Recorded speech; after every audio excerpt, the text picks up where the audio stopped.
A lot of boxing channels have already mentioned this, but I would just like to echo what was good about last Saturday night.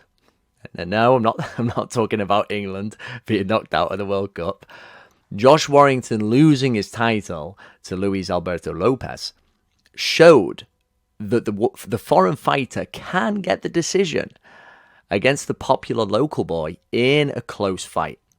Anyone who knows Josh Warrington knows how fervent his fan base is, how there literally could be, no pun intended with the Kaiser Chiefs song, there could be a riot if he doesn't get a fight in which a scene that should have gone his way. So, despite that very good last stand he had in the last few rounds where you think, oh yeah, that's tipped it now to the drunken by a spectator. No, it still goes Lopez's way. Now, I scored the fight a draw, but admittedly that was with two very close type swing rounds that makes me think the best you can have it for Warrington is a draw, but ultimately, because of the way he bossed a lot of the action, Lopez probably deserved to get it. And so straight away, Lopez starts positively, gets into his awkward groove, and bloodies Warrington's nose, who's already looking hesitant, like, oh God, this is going to be a tough one. A guy who's wary about copping big shots. And this was the other thing that was equally apparent as Lopez's ability was the hesitancy of Warrington, which probably has really come about, no surprise, after that first battering against Lara. Even if you are mentally strong, it is going to leave its psychological shadow. And you see it. The fact he's 32 as well, his style, it's not going to age the best. And so he waited almost until he said to himself, okay, the finishing line's in sight, I'm going to let myself off the leash. But as I say, by then he probably maybe just pushed it into draw territory. It wasn't enough to really claw it all back. And I think one of the things that has arose as a result of this hesitancy, this kind of internal panic almost, is all the comments about intentional headbutts. Now look, I can't say these are intentional. When headbutts are intentional, they're quite easy to spot. You either flick your head sideways in a clinch, it gets told off straight away, or you can try and jab it up at the jaw. Again, it will get told off straight away. I would say that Warrington is putting his head in a kind of reckless position because he is trying to limit the chance of getting countered when he makes his inroads.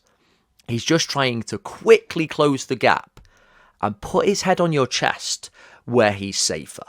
But in doing that maneuver, it heightens the chance of a clash of heads. I think this is where the confusion is. And okay, it wasn't just about headbutts. I've seen a lot of people kick up a big stink about these supposed rabbit punches. Yeah, there were a few, but I would like to say a little bit in Josh's defence that because of Lopez's awkward style, fighting upright, turning his head often at right angles, you are going to welcome rabbit punches that way. Now, we've seen in certain fights, a guy will get rabbit punched, but then the ref will say, well, stop turning around then. And perhaps the ref could have said that then to Lopez. Stop doing that weird right angle turn of the head to evade a punch, and you might not get punched on the back of the head. I'm 50-50 on that one. He did land a couple of rabbit punches himself. And then we have this weird punch to the buttocks that caused a pause in the action, and he did even seem to be limping when he later congratulated Warrington post-fight. So yeah, he might have got roughed up a bit unfairly. Maybe we take a point away from Warrington and then it's even more of an emphatic defeat. But the bigger problem I have is with the critical response you get, right? The internet always amplifies emotion. A year ago, people were saying Canelo Alvarez is the greatest thing since sliced bread. And if you try to challenge it, they don't like you spoiling the party. They just go, oh, you're a hater. Now that Warrington is not exactly in everyone's good books, you have people who try and rubbish every single good thing he has done.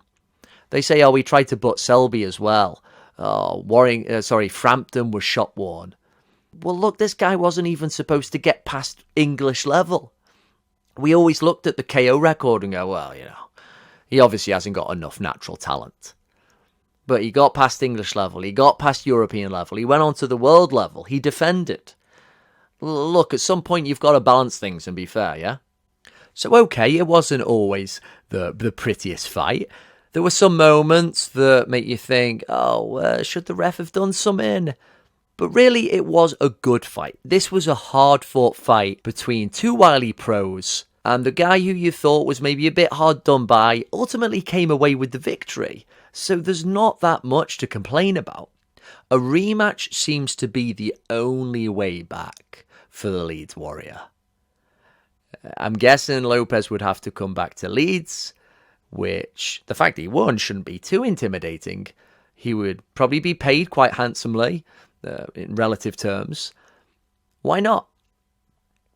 Warrington needs that rematch. You know, people say he had Lara problems. Now he's got Lopez problems.